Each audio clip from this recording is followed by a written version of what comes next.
Hey everyone, this is Zoraz, not Casuals, and in today's video, I'm gonna go over every single currency in Genshin Impact. I'm gonna talk about what they do, where you can spend them, and how to get them.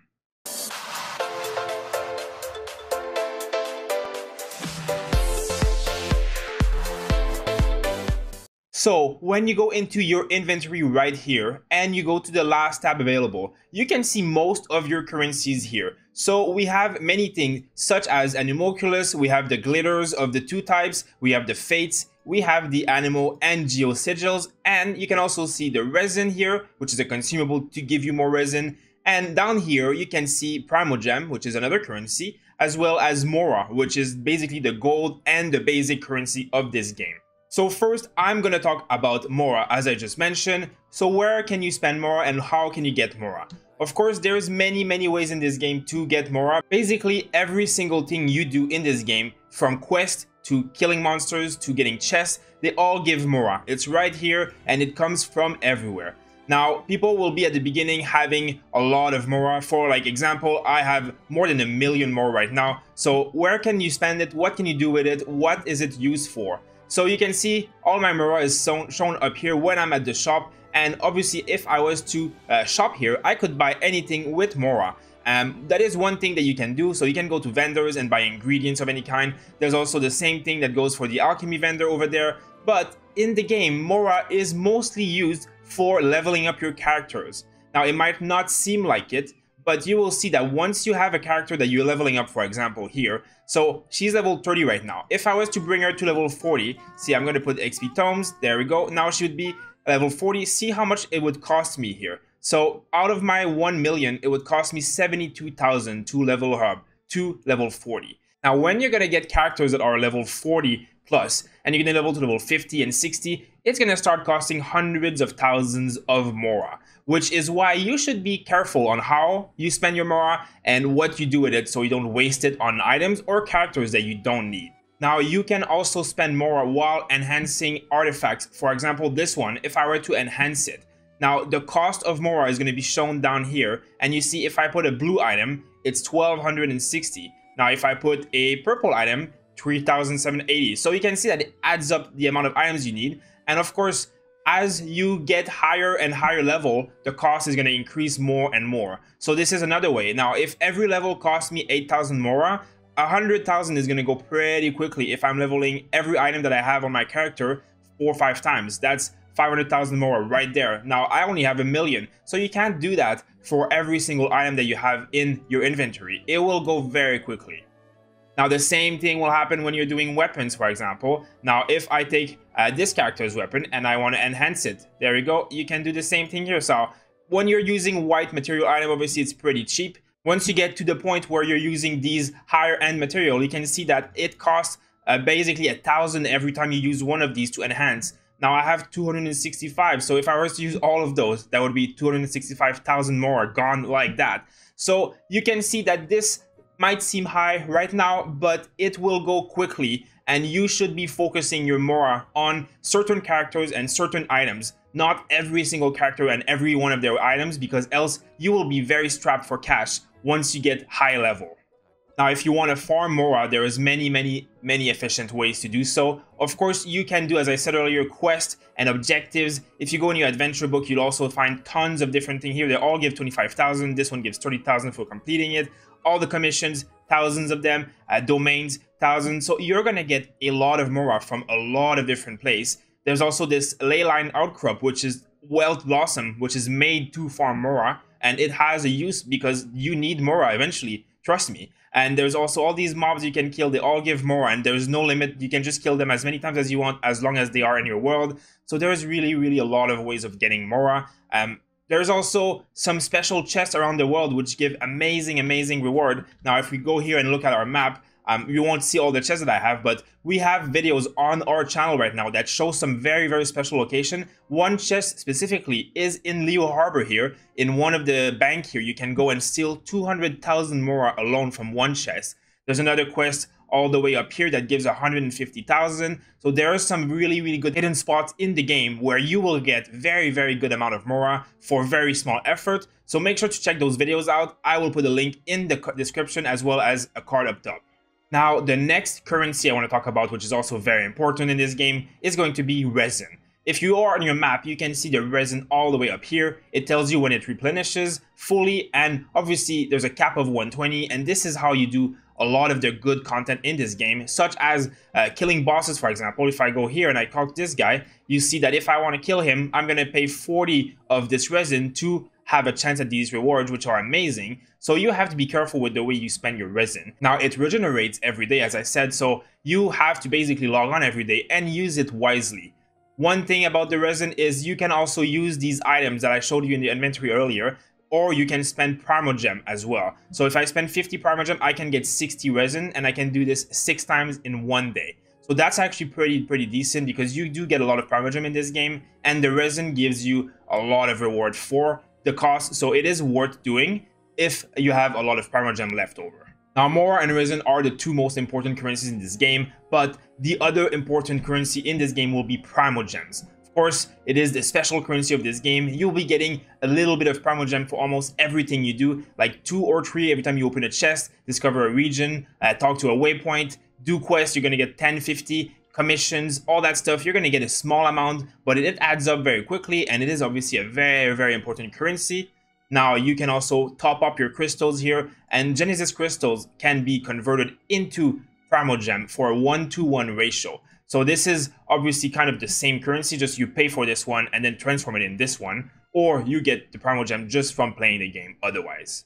Now, there is many ways of spending Primogem. Of course, the most often sought after way of doing so is to get fates, because this is how you unlock wishes, and this is how you get new characters and weapons. So of course, this is what people are going to be spending most of their Primogem, if not all of their Primogem, on early on. As I said, you can also use it on resin a little bit. So it's those two ways that are mostly used for Primogems.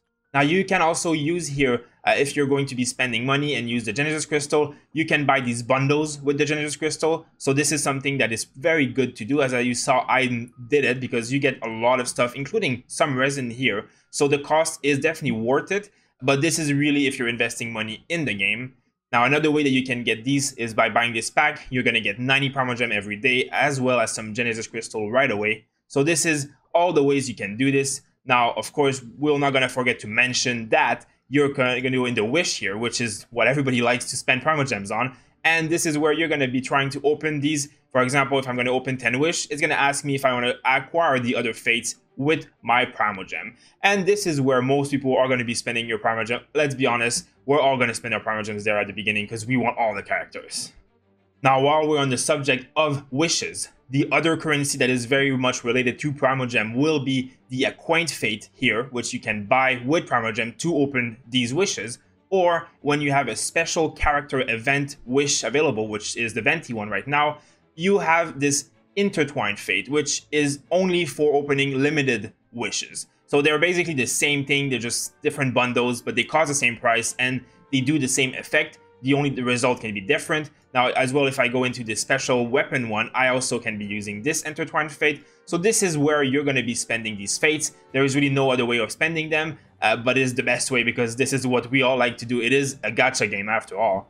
Now, if we go into the shop here, you will see that if you go into Paymon's Bargain, you have access to buying these two, as I said, for Primogem. But if you click here, Star Glitter and Stardust, now these are special currencies that you will acquire when you open a wish and get a dupe item that you already have, or when you unlock a rare special character, you will be getting Masterless Star Glitter for when you're unlocking rare characters. You'll be getting like 1 or 2 every time. And then you'll get this one every time you get like a 4-star item or something, or a dupe. It'll just give you a few dozen or 100 or something.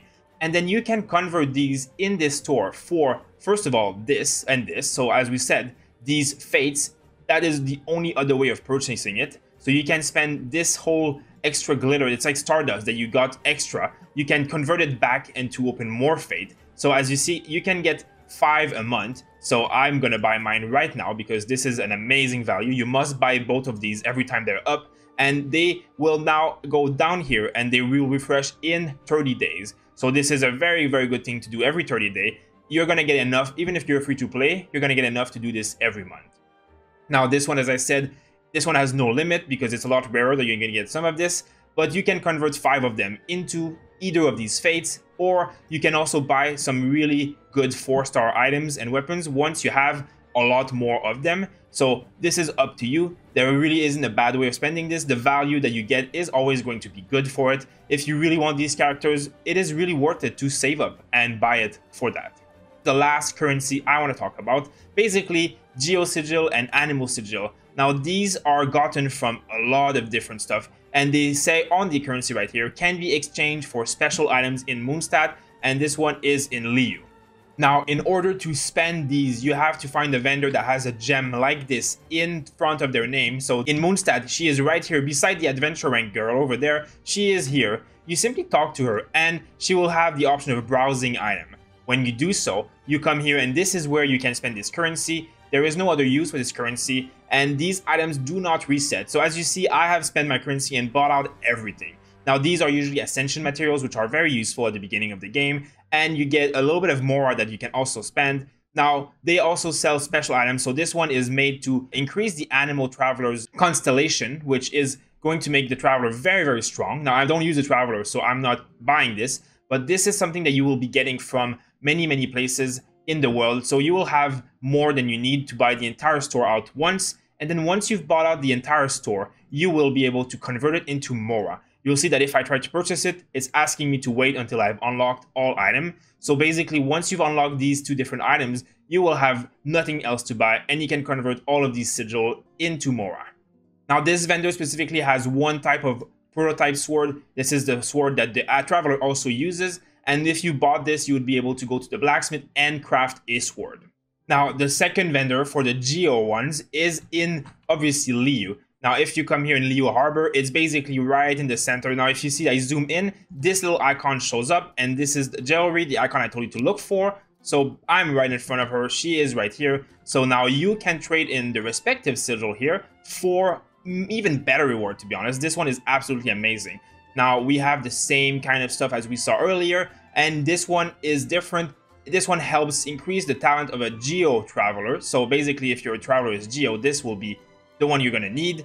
And you have extra prototypes here. So you have a bow, you have a catalyst, and a polearm. And if you go down here, you'll see that there's also a claymore, which I have bought because I am building a claymore right now. And again, we have the same kind of extra stuff, little ascension material and Mora that you can purchase up to 120. And then once you have bought the entire store, you'll then be able to purchase more for double the price of the sigil. But as I said, you're going to get more sigil than you need eventually to buy out this entire store. So that's about it for the currencies in this game. Of course, there is a lot of different currencies. Now, if I look at my inventory quickly, you will see that I also have shrine keys, which are from Mondstadt. There's also some for the Liyue region. Now, you get these from doing one-time dungeon or special quest, and these will open shrines that are scattered around the world. They're very rare, and they give absolutely amazing rewards. So this is just one other way of spending these currencies. Now, the last thing I want to mention is that you can see that in my inventory right now, on top of everything I've talked about, now you're doing the Abyss, you're going to get rewarded these little chest box. Now, when you open them, they basically just give some kind of like items, artifacts, and some of them will be better than others. And there's really nothing else to it. You'll just get rewarded this, and it's just an extra way of getting items. So just make sure to check out your inventory here. You might have some little extra items that you can get for free. So guys, if you have any question about this or any currencies that we didn't cover that you would like some explanation on, please let us know in the comments, as well as you can join our Discord for Not Casuals and come talk to us directly there. Now, we're also live streaming this game pretty often and making a lot of Genshin Impact video gameplay guides. So if you're interested, make sure to subscribe and drop a like on this video because it really helps us get noticed and make more videos for you guys. Thank you guys so much for watching, and we'll see you on the next video.